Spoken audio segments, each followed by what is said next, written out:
Good morning students.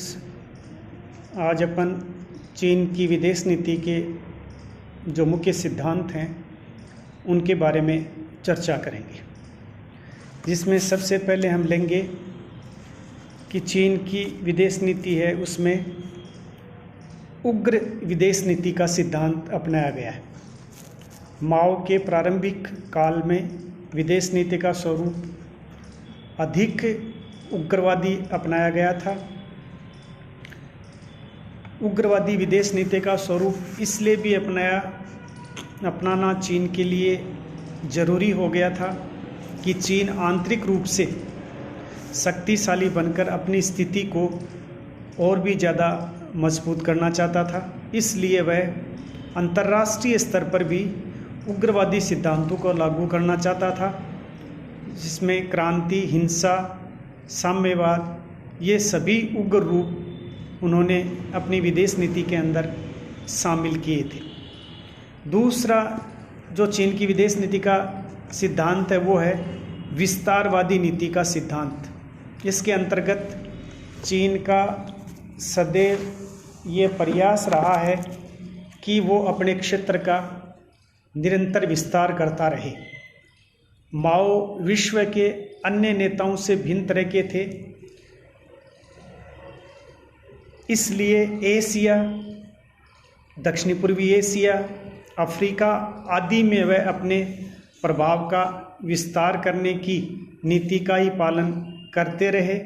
इसलिए वे कहते थे कि जो मेरे पास है वह मेरा है, लेकिन जो तुम्हारे पास है उस पर मुझे समझौता करके उसे भी मेरे को प्राप्त करना है।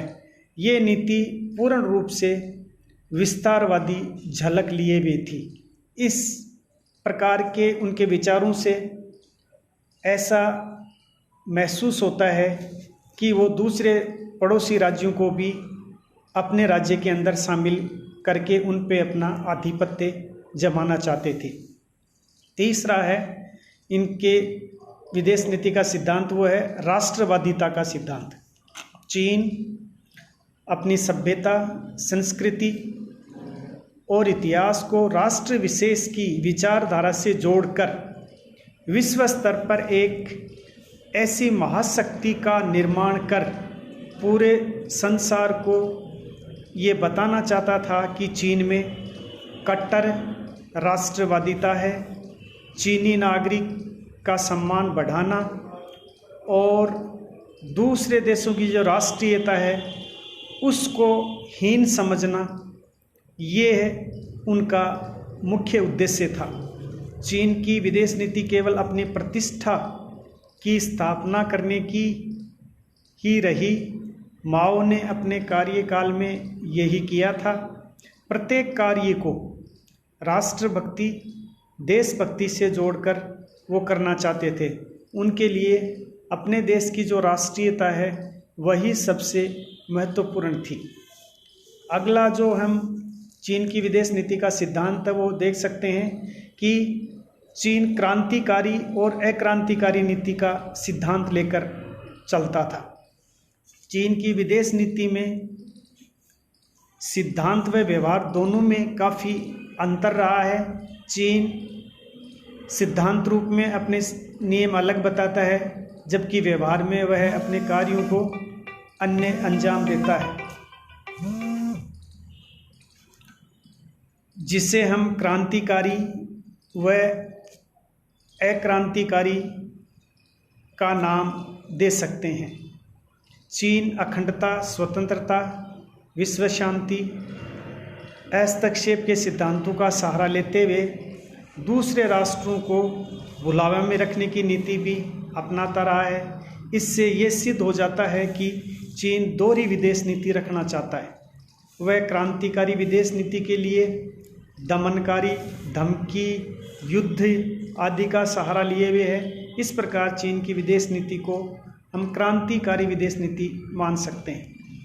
अगली जो चीन की विदेश नीति का सिद्धांत है वो है साम्यवादी नेतृत्व का सिद्धांत। चीन विश्व में साम्यवादी गुट विशेष का नेतृत्व अपने हाथों में लेना चाहता था। इसलिए चीन अंतर्राष्ट्रीय स्तर पर कठोर रवैये तो अपनाए, जाता ही रहा। मार्क्सवादी दृष्टिकोण के आधार पर माओ पूरी दुनिया में साम्यवादी क्रांति करने की नीति रखता था। चीन ही एक ऐसी शक्ति था जो हिंसा के आधार पर क्रांति कर अमल करना चाहता था। इस प्रकार चीन की विदेश नीति के सिद्धांतों में हमने देखा कि चीन की जो विदेश नीति है वो उग्र प्रकार की विदेश नीति रही है।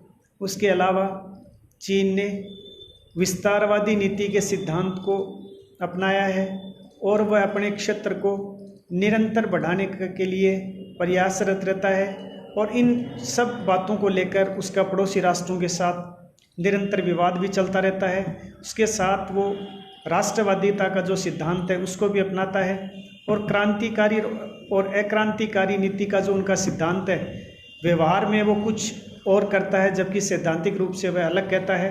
और सबसे जो महत्वपूर्ण बात है कि वो पूरे विश्व में साम्यवादी व्यवस्था का नेतृत्व करना चाहता है। Thank you students.